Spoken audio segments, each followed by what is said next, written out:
Welcome back. आज की class में हम देखेंगे कि एडिशनल कंडीशंस फॉर इंडिविजुअल क्या है। हमें एक चीज लास्ट क्लास में क्लियर हुई कि बेसिक कंडीशन अगर फुलफिल होती है, जो दो कंडीशंस थी दोनों में से एक भी कंडीशन अगर फुलफिल हो जाती है तो पर्सन बन जाएगा resident. Now the point is that कि रेसिडेंट तो हो गया, अब इंडिविजुअल ऑर्डिनरी है कि नॉट ऑर्डिनरी है, उसके लिए हमें चेक करनी है एडिशनल कंडीशंस। यानी एडिशनल कंडीशंस किनकी चेक की जाएगी? सिर्फ और सिर्फ रेसिडेंट की जाएगी। नॉन रेसिडेंट के केस में हमें देखने की जरूरत ही नहीं है। Now the point is additional conditions दो हैं। पहली एडिशनल कंडीशन सबसे पहले समझते हैं। एडिशनल कंडीशन नंबर 1 में लिखा है कि इंडिविजुअल जिसके केस में हम चेकिंग कर रहे हैं वो प्रीसीडिंग जो निकल चुके हैं, है ना, प्रीसीडिंग 10 प्रीवियस ईयर में,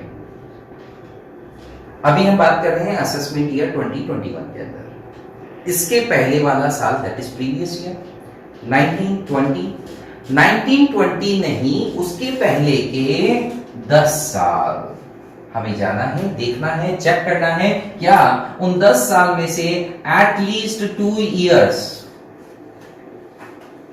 जिस इंडिविजुअल की हम बात कर रहे हैं वो एटलीस्ट 2 इयर्स क्या रहना चाहिए? रेसिडेंट होना चाहिए।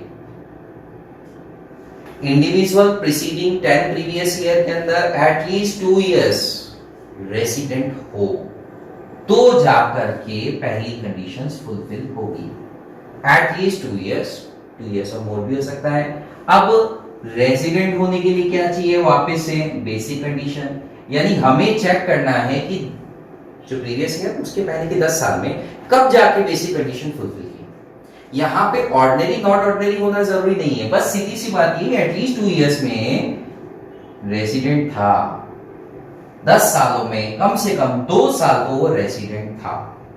ठीक है, इंडिविजुअल प्रीसीडिंग 10 प्रीवियस ईयर में, दैट मींस जो previous year right now going है 1920 वो नहीं, उसके पहले के 10 साल में क्या था साहब? एटलीस्ट 2 साल रेसिडेंट था। Second additional condition is individual वापस से प्रीसीडिंग कितने साल है सर? 7 previous years.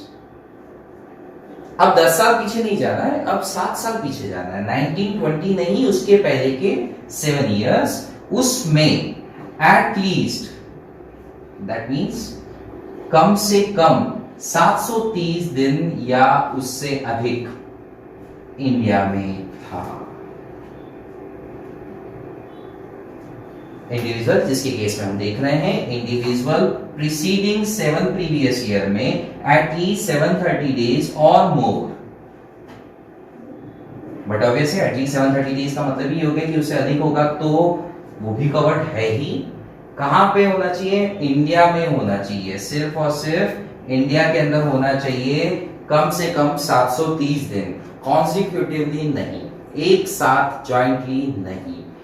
टोटल मिला के 7 सालों में, हमें पिछले 7 सालों में जाना है। जैसा कि मैं बात कर रहा हूं 1920 प्रीवियस ईयर की, तो उसके पहले के 7 साल में आप जाएंगे, 1920 के पहले के 7 इयर्स में हम लोगों को जाना है 1 2 3 4 5 6 एंड 7 इयर्स।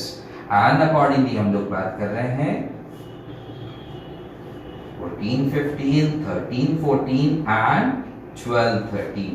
तो इन 7 सालों में हमें देखना है कि कोई पर्सन जो इंडिविजुअल है वो एटलीस्ट 730 डेज इंडिया में था या नहीं।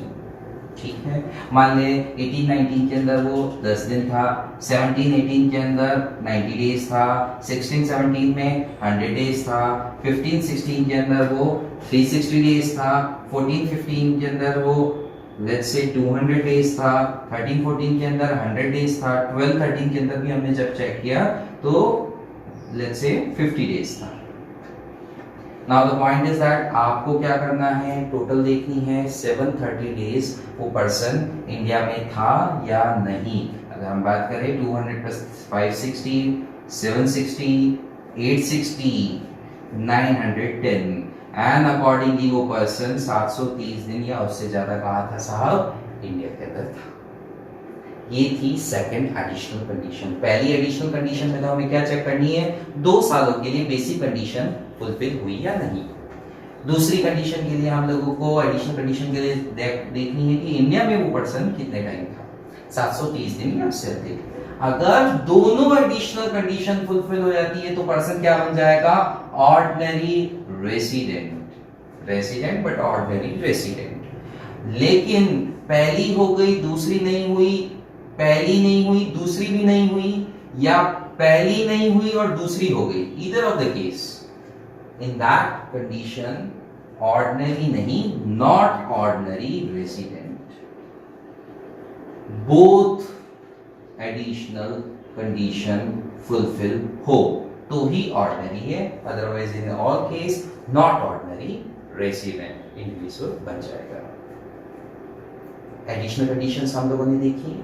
इंडिविजुअल के केस में प्रीसीडिंग 10 प्रीवियस ईयर या 7 प्रीवियस ईयर। एक छोटी सी ट्रिक याद रखने के लिए, 730 क्या है साहब, 365 इंटू 2।